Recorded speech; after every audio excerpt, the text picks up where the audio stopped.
Welcome back to another one of our Bonfire beer reviews.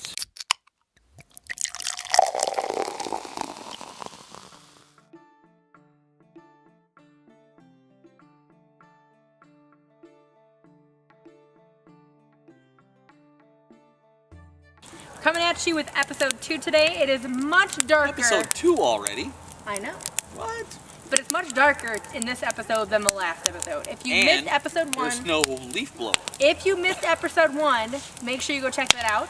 We posted it last Friday. Bonfire beer review. The plan is right now every Friday. Today we're doing Tri-City Brewing, which is based out of Bay City, Michigan. Basically started back in 1995. Well, its roots can be traced back to 1995, when the owner received a brew at home kit for Father's Day. So really cool, happens all the time. Lots of kids and moms, well, maybe not kids, mom's family give their dads brew at home kits, Mr. Beer and all that stuff. So that's how he started getting into it. Fell in love with it, got funding. Him and a couple of friends decided to open their bona fide own brewery, and they opened it in Bay City, called it Tri-City Brewing. I'm getting smoked out. Put it over here for a minute. Nope. Because Nope. Going back over here. Yep. Okay, so it's called Tri-City Brewing because the area in which the brewery is located, the nickname is Tri-City, which encompasses Bay City, Saginaw, and Midland, which is the eastern part of the Lower Peninsula, south of where we live, southeast of where we live. So, like Dana was saying, he started experimenting. The thing that I think is really cool is he actually took it so seriously that he decided to take a course in Munich, Germany to learn more about the brewing process. And he had a, chemical engineering background? He's a chemical engineer for Dow Chemical. Yep. And he still works there today. The head brewer, I believe, is one of the initial investors that was there since the brewery was founded.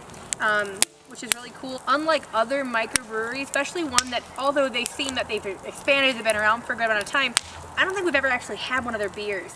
I don't remember.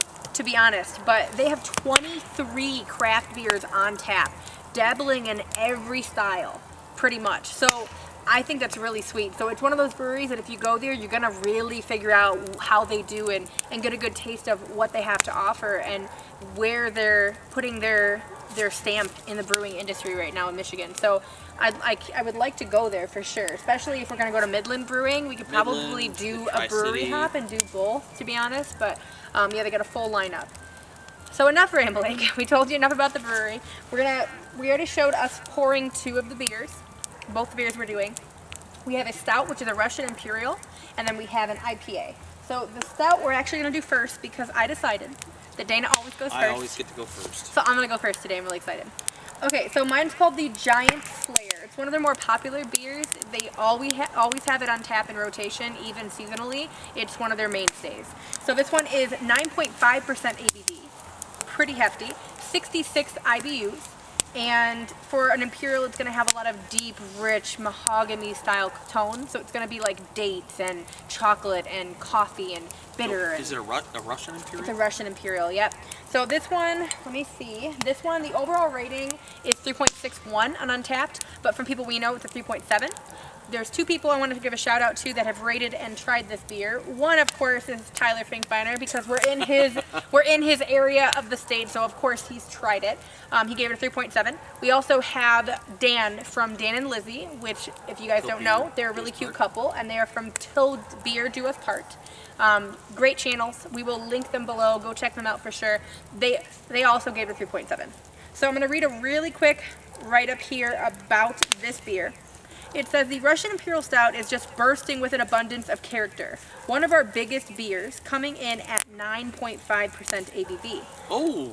Yeah, sure to be the new favorite of stout fans. Giant Slayer is an immense stout which presents itself with huge roasted chocolate and coffee malt flavors. Although well hopped, this beer is very balanced. Giant Slayer provides a rich, full-bodied drinking experience with dark hints of old world style. Wow. Yep. So when we first poured it, it didn't really have much of a head. I do have a nails width around the edge. It's a caramel colored malted head on this one. It smells like deep, rich fruit tones, like I assume. So I'm smelling some raisin, some date, some plum, and I'm getting a little bit of chocolate. I'm not getting any coffee scents on the nose. Nope, no coffee scents in the nose. Go ahead and smell that, guys, before I drink it. It smells like a stout. Yeah. It does. Okay. But it also smells thicker and a little bit stronger. Like, maybe it's my mind because I know there's 9 and some odd change, but Yeah. I smell the dates. I smell the Right. like the fruit. I'm also smell the chocolate a little bit, but I'm getting like barrel aged vibes from yeah, it. that's kind of what I was thinking. Barrel aged, maybe. Well, it's not, but I'm getting that vibe where it's gonna be like full bodied and thick, and because it's an A imperial little bit stout. liquor tasting. Yeah, sometimes it can go a little bit like liquor-esque for me, I guess. I don't know a better way to describe it, but the imperials can either I love them or hate them. I'm never like indifferent. I know right away if I like it. I like milk stouts a little bit more than other styles of stouts, so that's my preference. So let's see how this one does.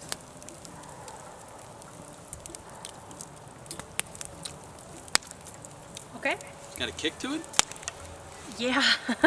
Okay, so it tastes like dark chocolate.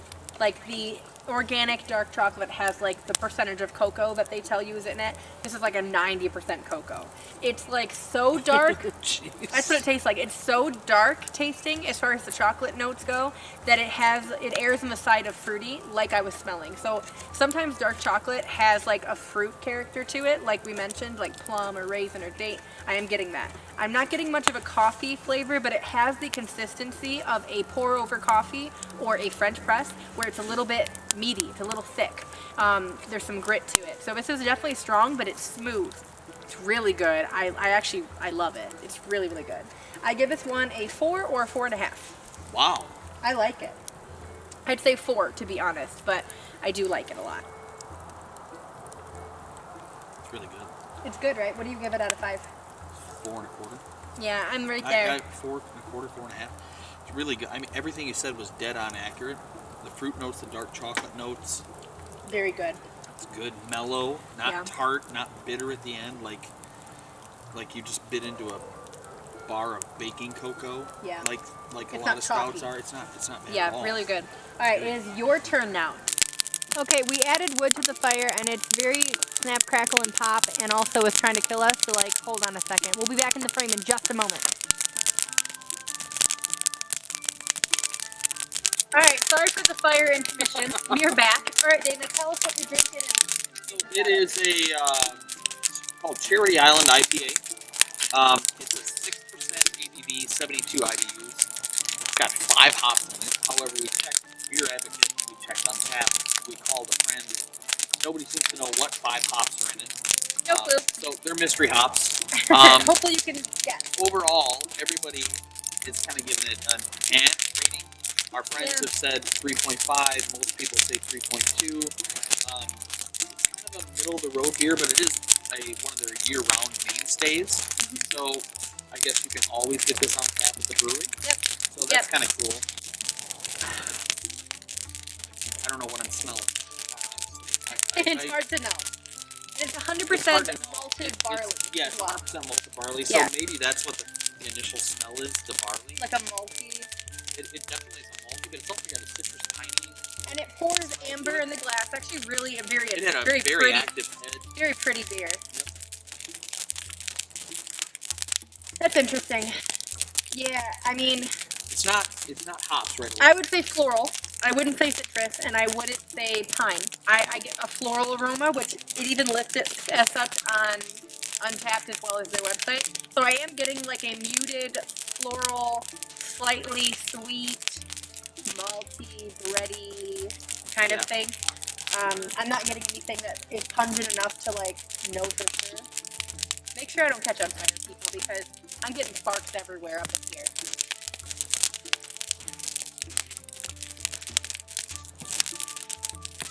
I'm just gonna lean to the side, try not to catch on fire, and enjoy them. It's not bad. Okay. Would you say meh, okay, take it or leave it?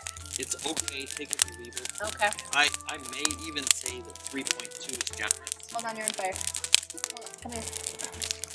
Okay. 3.2 might be generous. So what would you give it, a 3? Probably.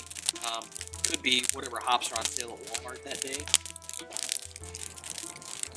I don't like it. It's bitter. The mouthfeel is pleasant though. It's like a medium, like smooth, creamy mouthfeel. It's not a bad mouthfeel. So the malted barley definitely plays into that a little bit, so the mouthfeel is good, but the flavor is like a little skunky, but like not an aggressive skunkiness. Like it's bitter, but not too bitter. Like a cheap beer. I wouldn't say craft beer cheap. No, type thing? I'm not saying that. I'm just saying it's not really what I expect from an IPA. Like it's, I guess I'll say it like this. IPAs are usually very vibrant, very lively, Very happy. hoppy, but they're fresh tasting. They've got a zest to them or a zing to them. Yeah. This is kind of muddied down. It's almost like a tripel. So it's like, or like a barley like a wine. caramel. It's like weird because of all the malt. Yeah, you're right. Skunky's A muted skunk, like a skunk that you smacked.